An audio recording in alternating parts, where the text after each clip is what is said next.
Hello, everyone, and welcome to this panel on bridging the proximity gap in hybrid teams. I'm Jeremy Kingsley. I'm a senior editor at Economist Impact. And in this session, we'll be addressing how businesses are navigating hybrid work, working out what work can be done from home and what is best done in person, and how we can retain some of the benefits of remote work while ensuring that virtual workers aren't excluded by not being in the office, and particularly looking at how technology can address that so-called proximity gap. With me to discuss are Kathryn Guarini, the Chief Information Officer at IBM, Esther Flammer, the Vice President and Head of wrike Marketing at Citrix, and Marshae Mansfield, Chief Customer Officer for North America at Lenovo.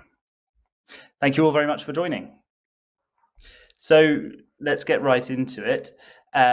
It seems clear from the discussions ongoing this week at Innovation at Work that there's a lot going to be a lot more remote work, but companies are still in the process of figuring out what a hybrid model looks like from a technology perspective, from a culture perspective, from a leadership perspective. I'd like to start off by hearing your personal experiences of the last 18 months or so, and particularly this transition we're in now, moving from a heavily remote workforce, you all seem to be dialing in from home, to thinking more about the future and a hybrid model and the challenges you've encountered. Kathryn, I'll start with you if you don't mind. As an IT leader managing thousands of employees and overseeing these shifts for your employees, but also your customers as well. What have you learned from this transition? Yes, hello. And this is an interesting time for all of us. At the outset of the pandemic, IBM shifted, like most companies, to nearly fully remote work. We went from about 20% of our workforce fully remote prior to the pandemic to nearly 95% when COVID hit. Now, distributed work wasn't completely new to us, right? We had been used to an environment where we had a globally distributed workforce. We work in 170 countries in the world. We're used to having teams that are distributed and collaborating together. But at the size and scale and the speed at which we made that switch, it clearly required all of us to tackle this in some thoughtful and new ways. Some of the key learnings have been technology as a key enabler, flexibility and empathy, and a real focus around outcomes as being the driver of our activity, so that we're not prescribing how, where, and when to get the work done, but really focusing on the employee experience and the overall business outcome. Very interesting. Esther, same question to you. How are you navigating this transition to hybrid work at the moment? Yeah, to echo Kathryn, I think everyone had a little bit of a different experience, but I think early on, 18 months ago, everyone really struggled with that immediate and, people were unprepared for the transition, balancing work from home, online learning, and getting distributed workforces all remote in a very short amount of time.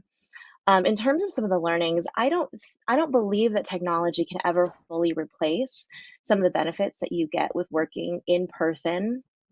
Largely because of some of the digital fatigue that everyone is experiencing, and the lack of connectivity is hard to overcome. However, there are so many benefits that come from this new hybrid work environment that benefits both employees and businesses. And businesses are looking to implement technology that prioritize employee connectivity and productivity across remote or hybrid teams. And so some of the learnings, I think, in what companies are trying to overcome is that wherever your employees are, the goal is to make sure that they can work as effectively, productively, and collaboratively as possible. And I think Kathryn hit on some of the very key trends as well, in terms of some of the employee engagement, and ensuring that you have empathy while navigating kind of just a new era. Great, and I think we'll get on to some of the ways in which you can make that a more equal experience across the sort of the virtual world and the in-office world as well. Marshae, Absolutely. lastly to you, what are some of the challenges you've encountered, particularly as you're moving to more of a hybrid model? Sure. Mine may be a little bit unique from Kathryn and Esther, since I run our sales for Lenovo for North America. So the majority of my employees are already remote. So being remote was not really a learning for us, but learning how to talk to customers virtually instead of sitting across a table or taking them to dinner or doing a presentation in person, that was very, very different. If you know salespeople, most salespeople like being on planes all the time and traveling all the time. So it immediately stopped for us. So we had to learn how to form a connection and continue relationships and talk about technology in a virtual world. And, 18, 19 months in now, I keep telling my teams, I think they're getting pretty good at it because we're getting very used to seeing more customers, connecting virtually. What was really interesting, the best dynamic, I think, for me from a customer standpoint is they're letting you into their homes, into their lives. And that can be very opening and very welcoming versus imagine walking into a boardroom and meeting a client for the first time. Sometimes they have their guard up, but I will say most people's guards were down, and we were kind of navigating this world together and learning this world. And I was really proud of the teams. They embraced it. They were flexible, not to say there are not good days and bad days in this environment. Certainly there was, and you had to find to walk away at times from the digital fatigue. But overall, I will say just the connection that you can make and what we've learned to make with not only our peers and people that we work with every day, but our clients as well was probably the biggest learning I had. Fantastic. So I think it's clear from everything that all of you said, there's lots of benefits to remote work, mostly felt by employees, right? The employees value greater flexibility to a large extent, and employers see some benefits as well. But there are still some of these challenges around engagement when you're moving to a hybrid model. All that sort of virtual collaboration, coordination and communication needs to be strengthened so that it can work across the physical and the virtual workforces. So just thinking about that virtual work, the remote work, and perhaps more of the sort of teamwork and collaboration, not necessarily the client work that Marshae is talking about, though I think that's interesting to get onto later. How can we better collaborate remotely? We're used to Zoom calls and email. Is that the end of it, or can we move a bit beyond that? What are the sort of new ways of working that technology can enable to better collaborate remotely? I'll put that question to Esther. Absolutely. I think the best outcomes happen when you are able to balance both. So, facilitating in person when that's feasible. I think that there are some things that it's just very difficult to replace that in person, face to face conversation. However, we understand that we are in just a different era of work. It's becoming more complex. And so, how can we capitalize on technology when in person is not feasible? I do believe that technology should prioritize a few things. Number one, productivity.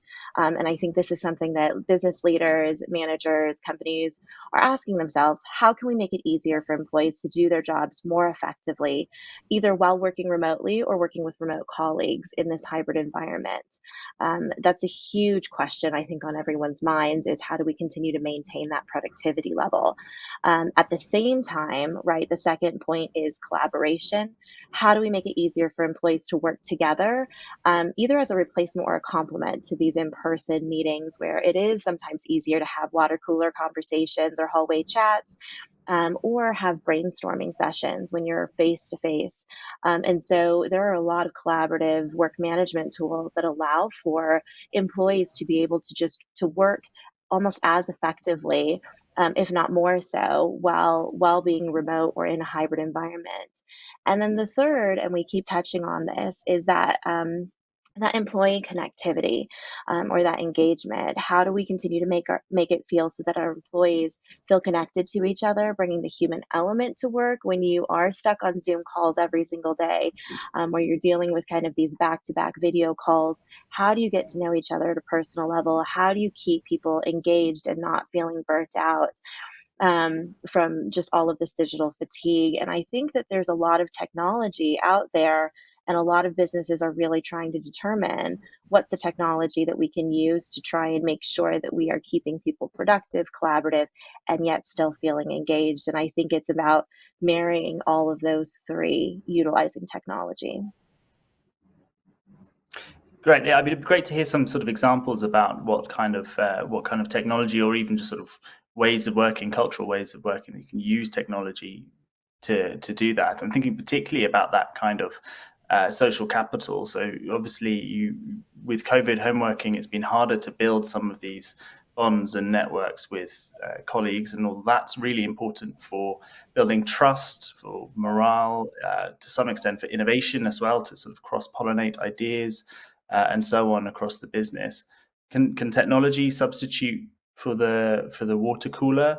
And if so, how can it be done? Kathryn, I'd be interested to hear from you on this. It's interesting. I certainly never say technology can substitute, but I also wouldn't go as far to say as that we do not have the bonds and the connections that we once had, because I've seen it.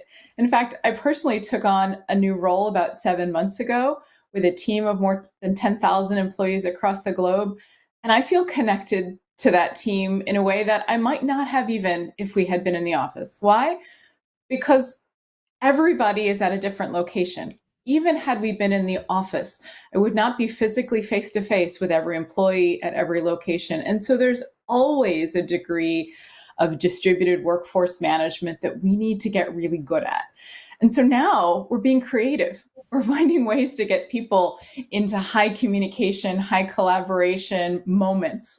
And I'm really actually pleased by the degree of authentic communication that we're seeing across corporations. I know within IBM, everyone from our CEO through the senior management team to individual managers to diversity groups and more are finding creative ways to bring teams together to really have open office hours, ask me anything sessions, all sorts of informal and formal channels of collaboration. Some of those are true digital channels on instant message and collaboration sites. And some of those are just getting on a web conference and talking during a coffee chat or a happy hour.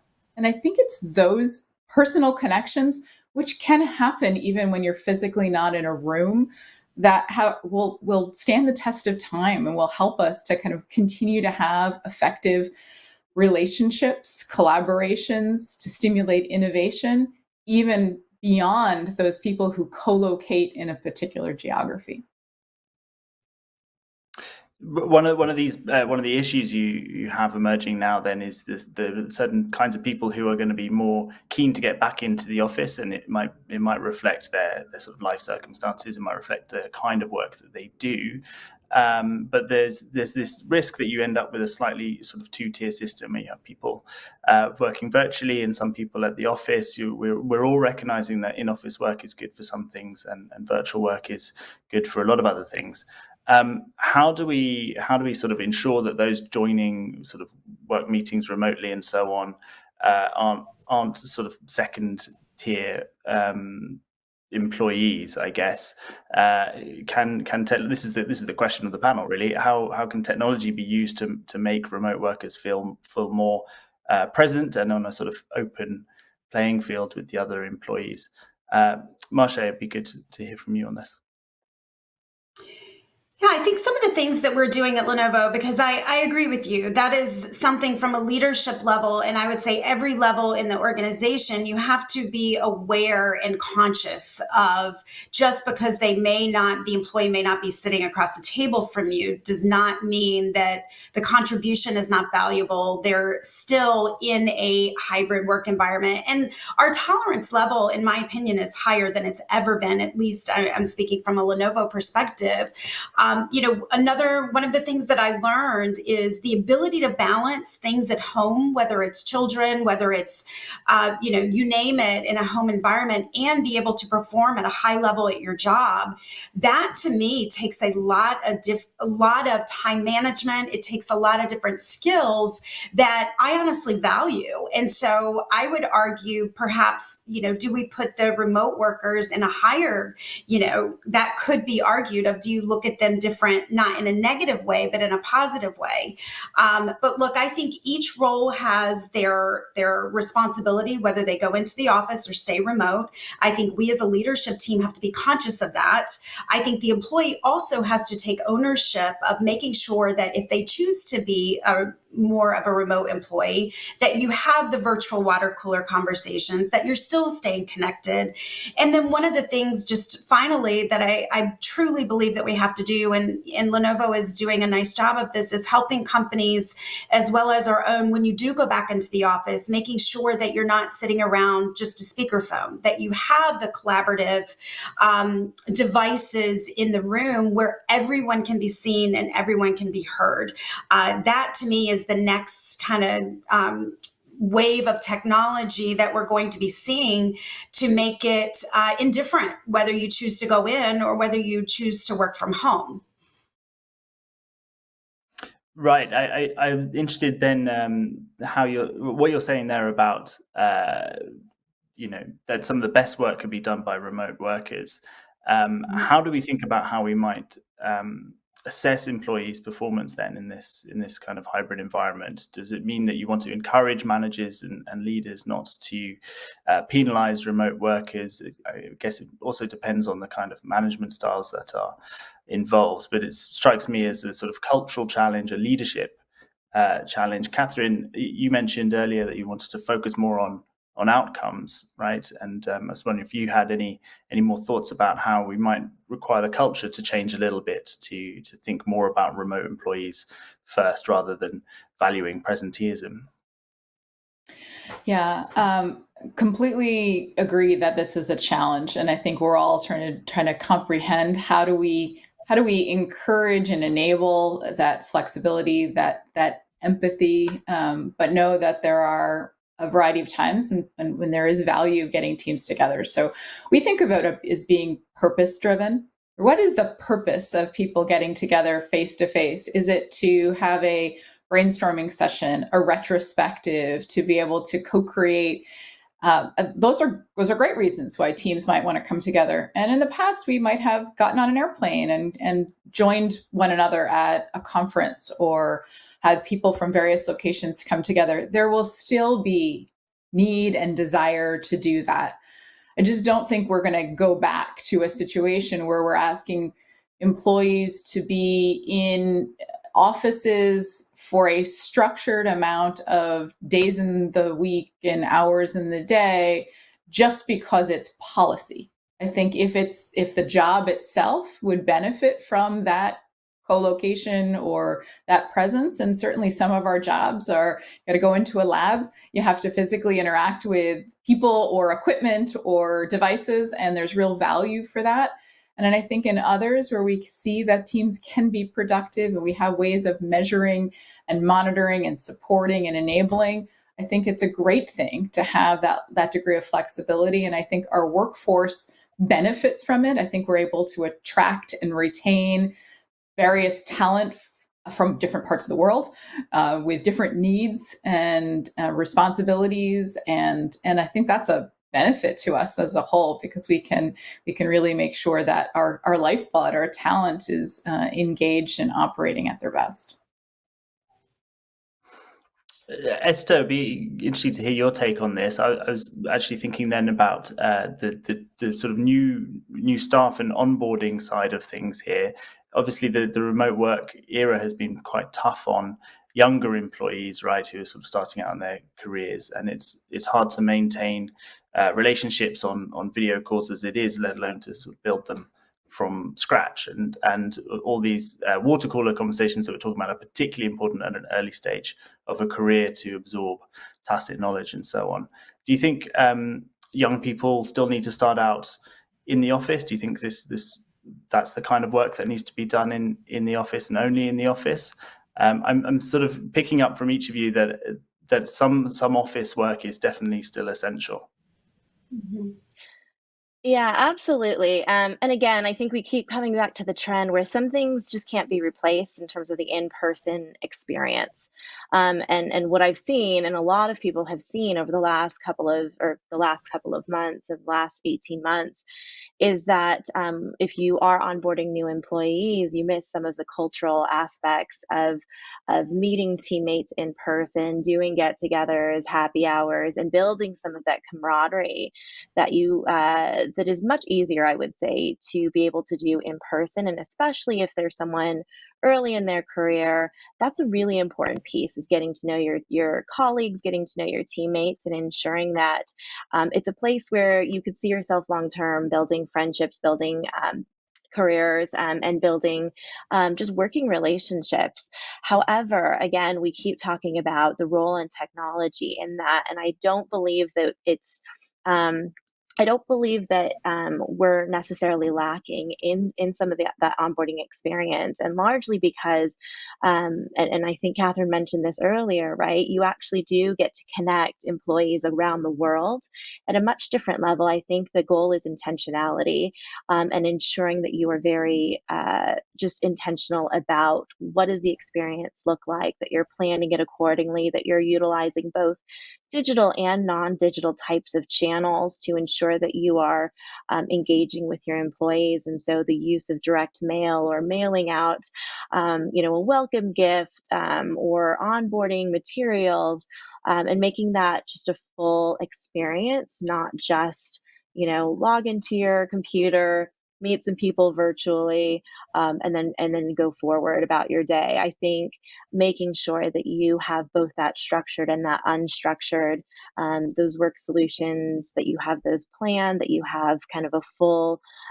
experience, not just digital. And that really, in my mind, the goal is consistency, so that you don't have kind of a week or even a couple of weeks of really intentional onboarding and really intentional connectedness, and then that starts to lag, but really actually building a culture and a mentality of employee engagement kind of through the course of every day. So I think that's important. Yeah, Does that, Jeremy, can you add to that, please? Because of course, Esther, I think you're on a really good point of employee engagement. During the hybrid work environment and then 100% remote, I think we had to lead in different ways, and we had to manage and work with our teams in very different ways. And this is something that my leadership team, we talked a lot about. You never know when you hit join the call and you're having a one-on-one with an employee if you're going to be talking about business that day, if you're going to sometimes check in and see how they're doing, and the ability to connect and see what's going on. Even though that employee may have a smile on their face at that moment, there could be a lot of things going on in the background. And I firmly believe, 19 months ago, our teams talked a lot about making sure we stay connected. I have one quick example of an employee who, right at the start of COVID, went to a sales job in New York City. New York shut down. She was in a very small apartment in New York alone for the better part of a year and a half. That is going to take a very different management style than someone who may be living with 5 roommates in a town that they're very familiar. And the tolerance and empathy that I think we all had to gain, no matter what your position in a company, was really important during this time to keep the business results there, employees engaged, and obviously to stay connected through a very trying time. But going forward, Jeremy, I agree. I think it's still going to be a hybrid environment. People still want to get together, as both Kathryn and Esther said, and we have to, as a company and as a organization, make sure that we manage that accordingly. And I think we're learning as we're going along, but we have some best practices that we've learned along the way that I think will really provide benefit in the future. Kathryn. Oh, I wanted to share an example just to build off of what we're talking about here. At IBM, in addition to leadership engagement, like we're discussing, and opportunities and responsibilities for leaders, we've also seen a lot of grassroots initiatives coming from our employees. And I think listening to what our employees are telling us and what they need is hugely important. And in one example, our teams created something they called a work from home pledge. Totally grassroots. It wasn't a top down, it wasn't a mandate. But it said basically, starting in the early spring of 2020, we want to be cognizant of the fact that we're coming into your homes, that you may have dogs or babies crying, or children taking a remote school in the next room. You may have Wi-Fi internet access issues. You may not be camera ready. And we understand, right, that we're going to be empathetic, that there may be moments that you need to keep your camera off, that we want to give you some time away from your computer, that we're going to hold some time where we are going to not have meetings on our calendar, encourage you to get your independent work done, and more. And I thought just the act of writing that down and sharing that in more of the grassroots way, I thought that was powerful, because then we as leaders and as colleagues who are experiencing that very same thing had a bit of an aha moment. We said, yep, we really do need to recognize that the world has changed, and that we need to share some of our experiences. We're opening up our home, but we also need to recognize that there are challenges that come with that, and that takes a degree of empathy that maybe we haven't had to exercise in a while. Absolutely, it's coming out clear that the sort of the cultural aspects, the leadership aspects, the empathy aspects are critical to this, and it's not really so much a technology question. It's about good management to some extent. That makes me wonder what your reflections are on the other question in the title of the panel, which is, will work from home stigmas re-emerge as we move into an era of hybrid work? Esther, I'm not sure if you wanted to answer that. Do you think it's still going to be the fact that in-person workers who are more present will be prioritized, or do you think actually this is just a brave new world? I think that's an interesting question. I think people tend to go back to what they know, and so I think as employees return to office, I think it's going to be an interesting era of navigating, again, just a very hybrid workforce where you do have some people that are in the office. Again, you will get people into a conference room where you have some people in the office and some people remote. And that is something that is difficult, I think, to navigate in terms of really identifying how do we ensure that even if you're not in the room, that you are present, that your voice is being heard, and that we do have the technology that makes it so that it feels like you're still in the room, that you can participate, that you, connectivity issues, et cetera, that those aren't issues anymore. I do believe that that is, again, something that people need to be proactive about and really intentional about, of how do we ensure that whether you're in the office or remote, that we continue to ensure that there is a level of connectivity across the organization and a level of collaboration, regardless of where you are. And I do think that in terms of any sort of working from home stigma, I don't believe that that is going to be an issue. I don't think it should be an issue, right? We don't want to create or cultivate a culture of distrust or needing to be in an office, kind of that traditional work from 9 to 5 model, be at a desk, that just activity driven mentality. I do think that that requires a shift. And I think that actually most people are there, most businesses are there, is that it's more of an outcome driven approach of, no matter where you are, it doesn't matter where you are or when you do your work, as long as we get the outcomes that are expected. That's what's most important, and how do we facilitate that work? What do we think then are some of the key technologies that are going to change what the office might look like? I can't help but bring up Facebook's experiments with sort of VR headsets, where they've introduced these workrooms where your collaborators, virtual avatars in virtual offices on a virtual whiteboard, but never quite in the same physical space. What do we think of that? Is that the future of the office, or is it going to be actually much more familiar, just more rarely used? Kathryn, actually, from a technology leadership perspective, it'd be great to hear what you think are the key technologies that will be shaping the future of hybrid work. Technology plays such a critical part in how we all work every day. It has for some time, and I think we all feel that even more so now. The COVID-19 pandemic has really accelerated the overall digital transformation. We're seeing that certainly at IBM, and every one of our customers is experiencing that same thing. So the technology trends, the adoption of artificial intelligence, the adoption of automation, leveraging hybrid cloud, data and AI as key enablers of business growth, all of these are foundational and actually getting adopted at scale. How does that relate to hybrid work? Well, these technologies are actually facilitators for the business. So it's how are we helping to make employee experiences more engaging? How are we helping employees do their job so that their time is best spent on meaningful work? If you're a salesperson, you want to spend your time selling. If you're a developer, you want to spend your time developing code. If you're on a product management area, you certainly want to make sure that your tools and technologies are available to you.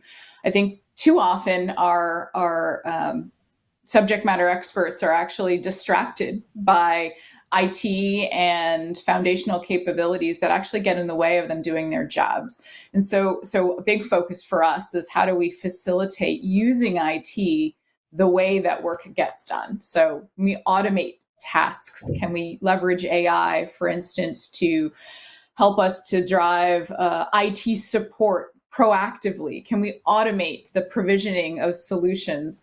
Can we facilitate the kind of connections that are so required? So to me, the foundations of AI, automation, hybrid cloud are actually transformational for work across every job function. And it's our job as IT professionals to make sure that we're actually making the employee experience seamless. And that means that the technology and the innovation pipeline for that technology is actually a key enabler of success. Fantastic. So we just actually have a few minutes left. So it would be great to have a short wrapping up from each of you. I'd like to hear a little bit more about some of your predictions for the future of the hybrid office, maybe in the next 10 years or so. Marshae, I mean, reflecting on what you're seeing in the market as well, what do you think are your expectations for the future of the office and for hybrid work in the next few years? So I think hybrid is here to stay. I think our employees, as we've all talked about, are telling us it's here to stay. They enjoy the flexibility. So what does that mean from an IT standpoint and how we provide technology to make sure the outcomes are there and make sure that we're delivering a really strong employee experience, technology experience, whether you're in the office or not. So, we've talked, Kathryn and both Esther have talked a lot about, you're going to have the basics. You're going to have a great camera. You're going to have a great device to be able to do all of the things. But Kathryn hit on an interesting point with AI. What most technologists or IT professionals are more concerned with now is we have a great device, but what if something happens? Downtime is top of mind. And how do we predict if a device is going to fail? And how do we very quickly get that employee back up and running so the productivity is there if they're in a work from anywhere environment and can't walk downstairs to give it to the IT professional? I would say I think that evolution and technology is going to be the biggest thing we see going forward. Esther, what do you think? Is hybrid here to stay? What does the future look like? Fully distributed, 3 days in the office? What does the office look like in all of that? Yeah, I'd agree with Marshae. I think that hybrid is here to stay. I believe that in order to continue to attract and retain good talent, especially given kind of our market now and what it will look like in the future, and that ever increasing need for employers to ensure that they're continuing to retain their good talent, is that investment in employee engagement and connectiveness, as well as that flexibility in work. And so that is why we need to continue to focus on that employee experience making sure that we're giving our colleagues, our employees, what they need to excel, removing those barriers to productivity. I think last year, especially as a lot of businesses, their digital transformation was accelerated, but also just with the pace of innovation today, we're seeing a lot of technology being rolled out, and a lot of that is really good. But also at the same time, some of it is contributing to that employee burnout and that lack of employee engagement and lack of productivity. And so I think what companies are going to need to do is evaluate their tech stack, really focused on that hybrid workforce, and also understanding that work is becoming much more complex, and much more disparate. And so focusing on those solutions that fit right in that sweet spot of structured, like very, specific systems required for HR, procurement, or whatnot, but then also a mix of unstructured, like maybe the Slack and the Zooms, but bringing it together and ensuring that you're reducing the complexity and simplifying what you have. Kathryn, final short word from you. I think we're in violent agreement that will be an interesting mix with more flexible policies that are more accommodating of different circumstances, from personal preference through health and safety to the job requirements, with a focus on purpose and outcomes, less on hours and days or locations. And I expect that teams will value getting together to co-create, to collaborate, to socialize. But we'll see a new way of working. I hope we don't go back, because I don't really believe in going back, but I hope that we go forward and we meld this best of what we've learned in the last few years with kind of the best of what we had. And we find a new way of working that really does optimize for employee experience, for business outcomes, that we can use our spaces with purpose, to bring our teams together, to innovate with clients, to be collaborative. The office, I think, will be a destination for a purpose, for team building, for co-creation, but not the only way that we get meaningful work done. And I think that's an exciting future that actually can bring technology and people together in meaningful and purposeful ways. Fantastic. Well, thank you very much to all our panelists this afternoon, to Marshae, to Kathryn, and to Esther. That is sadly all we have time for. And thank you all for listening and participating on the chat. I hope you enjoy the rest of today's sessions and the rest of the week's sessions. Goodbye from me, and goodbye from our panelists.